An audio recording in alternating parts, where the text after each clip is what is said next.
수고 많으십니다. 부산 연제구 출신 김혜영입니다. 금융위원장님, 네. 금융위원회에서 지난 11일에 금융 중심의 조성과 발전에 관한 기본 계획을 최종 확정했습니다. 네. 2017년에서 19년까지의 비전과 전략이 담긴 제4차 계획 맞습니까? 네, 네. 예. 이게 3년 단위의 계획안인데요.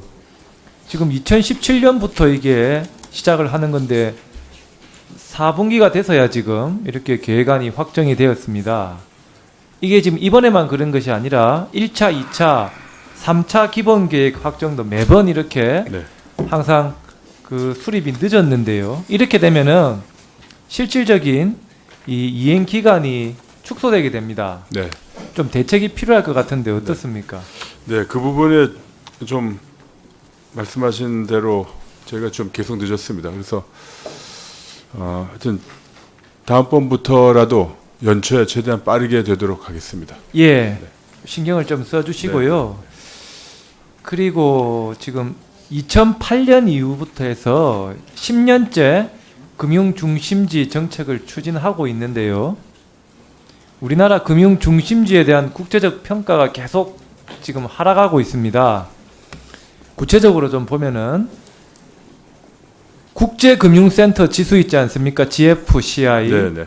보면은 서울 같은 경우에 2015년 9월에 6위에서 2년 만인 지난 9월에 22위로, 부산 같은 경우는 2015년 9월에 24위에서 지난 9월에 무려 70위로 추락하게 됩니다. 태국 방콕이 61위, 인도네시아 자카르타가 62위, 필리핀 마닐라가 66인데요. 부산 같은 경우에 지금 이들 도시보다도 순위가 낮습니다. 이 원인이 뭡니까? 예, 사실 이걸 지수를 산출한 기관이 세부 내역을 공개하지 않아서 저희도 직접적인 원인이 뭔지는 정확하게 파악하고 있지는 못합니다. 그러나 어떤 원인이 있든지 저희가 노력해야 될 것은 외국 금융기관들이 들어와서 비즈니스를 할 만한 거리가 있어야 되고, 또 그 종사자들이 들어와서 생활하기 좋은 환경을 만들어주는 게 우선 중요할 것 같습니다. 경쟁 도시들은 많이 노력하는 데 비해서 우리가 부족한 점이 없는지 그것들을 좀 적극적으로 찾아봐야 되겠습니다. 예, 더욱더 적극적 노력이 필요한데 아무래도 좀 금융당국의 의지가 좀 부족한 거 아닌가 생각이 듭니다. 사실 이 부분에 제 의지가 제일 강한 건 저희 금융위원회입니다. 그리고 아마 부산시일 텐데, 부산시와 같은 하여튼 그 해당 지역 또 다른 업권 이런 데와 공동 노력이 꼭 필요할 것 같습니다. 제가 오늘 이 업무 현황 책자를 이렇게 보니까 메인 뒷 101페이지에 주요 업무라고 해서 6가지를 들고 있습니다. 이 6가지에 금융 중심지 조성 및 육성이 이 6대 과제에 들어가 있습니다. 네.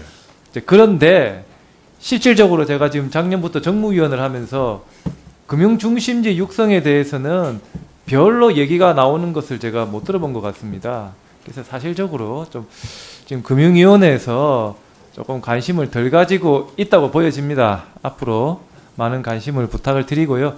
네. 특히 부산 같은 경우를 한번 보면은 2009년에 부산이 해양 파생 특화 금융 중심지로 지정이 되었습니다. 그래서 2014년에 BIFC가 준공이 되었고요. 또 금융 공공기관들이 이전을 했습니다. 그런데 이게 답니다.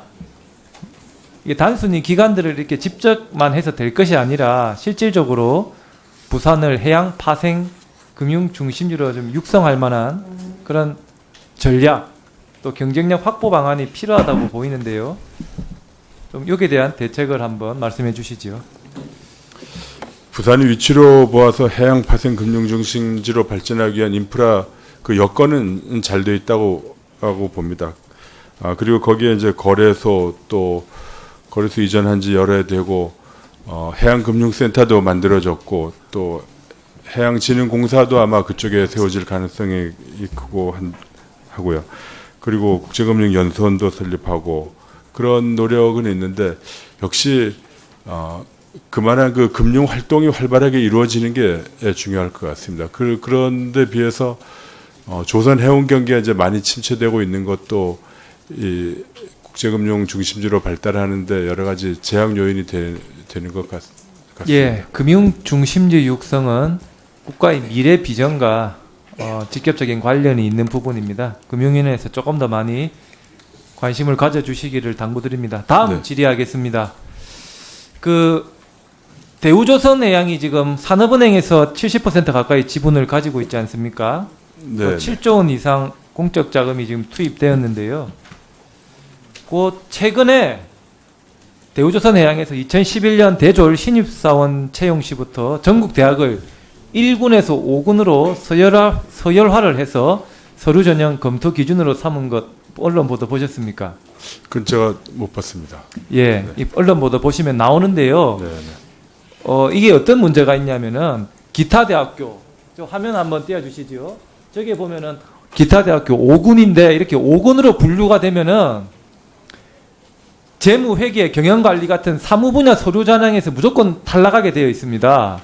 그래서 이 5군 기타 대학교에 입학한 사람은 대학 입학 이후에 아무리 열심히 노력을 하고 실력이 뛰어나도 애초에 서류 전형에서 이렇게 탈락을 하게 되는데요.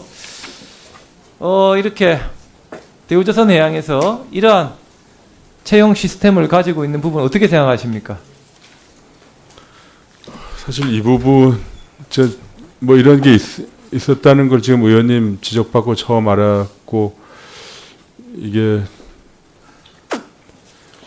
좀 생각을 해봐야 되겠습니다. 이거 별로 좋아 보이진 않는데 어떻게 하면 고쳐나갈 수 있을지 보겠습니다. 이게 금융 공공기관이라든지 공적 자금이 많이 투입된 그런 기업들 같은 경우에는 아마도 이런 대우조선해양 사태 같은 이러한 채용 기준들이 지금 어느 정도 존재하고 있을 것으로 보입니다.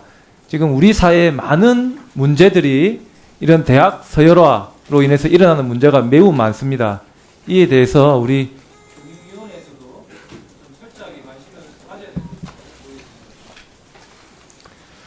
네, 의원님 저 지금 잠깐 전달받은 거 잠깐만 좀 우선 참고로 말씀드리고 나중에 이 문제 제가 좀 더 검토를 해보겠습니다. 이게 보니까 이렇게 학군별로 서류 전형 기준을 운영한 배경이 현재 그 조선학과 설치대학이 특정 지역에 밀집에 치우쳐 있기 때문에 이 문제를 해소해서 균등 채용을 위해서 이렇게 1군부터 5군까지 구분해서 선발했다고 합니다. 그렇지만 이렇게 되면 대학 서열화 또 이런 문제가 더 심해질 우려도 있고 하니까 이 부분을 한번 다시 상의해서 좀 더 좋은 방식이 있을지 검토를 해보도록 하겠습니다.